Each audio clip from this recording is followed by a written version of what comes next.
చేనులో పంట చేతికొస్తే రైతుల ఇంట పండగ. అలాంటి పంటకు నిప్పు పెట్టడం అంటే అన్నదాతల కళ్లల్లో కన్నీళ్లే కదా. తెలంగాణలో అలాంటి దృశ్యాలు వరుసపెట్టి కనిపిస్తూ ఉండడం ఇప్పుడు చర్చనీయాంశంగా మారుతోంది. అందులోనూ ఒకే ఒక్క పంట చుట్టూ రాజుకుంటున్న అగ్నికీలలు చాలా అనుమానాలకు తావిస్తున్నాయి. మంటల్లో పంటలు, మొక్కజొన్నకే ఎందుకిలా? ప్రమాదాల వెనుక కారణాలేంటి? ఇటీవల కాలంలో పంట పొలాలు అగ్గికి ఆహుతవుతున్న తీరు ఇలాంటి అనుమానాలకే తావిస్తున్నాయి.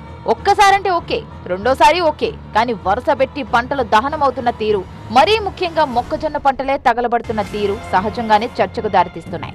రోజుల వ్యవధిలోనే ఇలాంటి ఘటనలు పునరావృతం అవుతుండడం కీలకంగా మారింది. మొన్నటికి మొన్న వరంగల్, నిజామాబాద్, నిర్మల్ జిల్లాలు, ఇప్పుడేమో కరీంనగర్, మహబూబ్ నగర్ జిల్లాలు. స్థలాలు మారుతున్నాయి కానీ మ్యాటర్లో తేడా లేదు. ఇటీవల మహబూబాబాద్ జిల్లా బయ్యారం మండలం కొత్తగూడెంలో కళ్ల ముందే 30 ఎకరాల మొక్కజొన్న పంట కాలి బూడిదైపోయింది.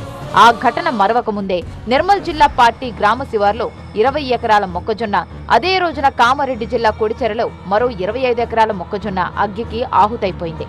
ఇప్పుడు ఆ మంటలు కరీంనగర్ కు కూడా పాకాయి. జమ్మికుంట మండలం వావిలాలో గోపులాపురం గ్రామాల మధ్య మొక్కజొన్న, వరి పంటలు మంటల్లో కాలిపోయాయి.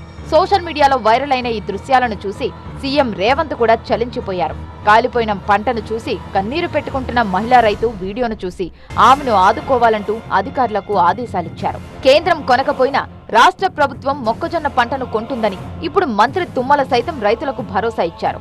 ఇదంతా ఓకే, కాకపోతే ఇప్పుడు ఈ వరుస అగ్ని ప్రమాదాల వెనుక కారణమేంటనే చర్చ మొదలైంది.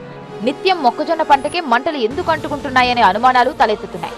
అవి షార్ట్ సర్క్యూట్ కారణంగా జరిగిన ప్రమాదాలుగానే రికార్డులకు ఎక్కుతున్నా ఏదో డౌట్ కొడుతూనే ఉంది. ఒకటి కాదు, రెండు కాదు, వరుసబెట్టి మొక్కజొన్నకు ఈ మంటలేంటనే ప్రశ్నలు తలెత్తుతున్నాయి. ఎండలు భగభగా మండుతున్నందుకు ఇలా జరుగుతోందా, లేక కావాలని చేస్తున్నదా అనేది అర్థం కాని పరిస్థితి. ఈ ప్రమాదాల్లో పంట పూర్తిగా ధ్వంసమవుతోందా, పాక్షికంగా పైపైనే నష్టం జరుగుతోందా అన్నది క్లారిటీ మిస్ అవుతోంది.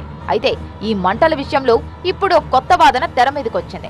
మొక్కజొన్న పంటకు లభించే కనీస మద్దతు ధర కంటే ప్రమాదం జరిగితే వచ్చే బీమా పరిహారం ఎక్కువై ఉంటుందా అనే వాదనలు వినిపిస్తున్నాయి. అందుకే కావాలని ఇలాంటి ప్రమాదాలకు తెరలేపుతున్నారనే వారు లేకపోలేదు.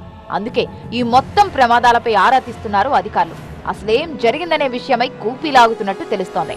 ఈ దర్యాప్తు పూర్తయితేనే అసలు విషయం బయటకొచ్చే అవకాశం ఉంది. మరోవైపు మొక్కజొన్న రైతులు మద్దతు ధర కోసం రోడ్డెక్కుతున్న పరిస్థితులు కనిపిస్తున్నాయి. ఖమ్మం జిల్లా వైరాలో మొక్కజొన్న రైతులు ఇటీవల భారీ నిరసనకు దిగారు. ఎకరాకు 26 క్వింటాళ్లే కొనుగోలు చేసే నిబంధనను ఎత్తివేయాలంటూ రోడ్డెక్కారు. ఇటు ధర్నాలు, నిరసనలు, అటు మంటల్లో కాలుతున్న పంటలు, వీటన్నిటినీ బేరేజ్ వేసుకుని అధికారులు ఏం తేలుస్తారో చూడాలి.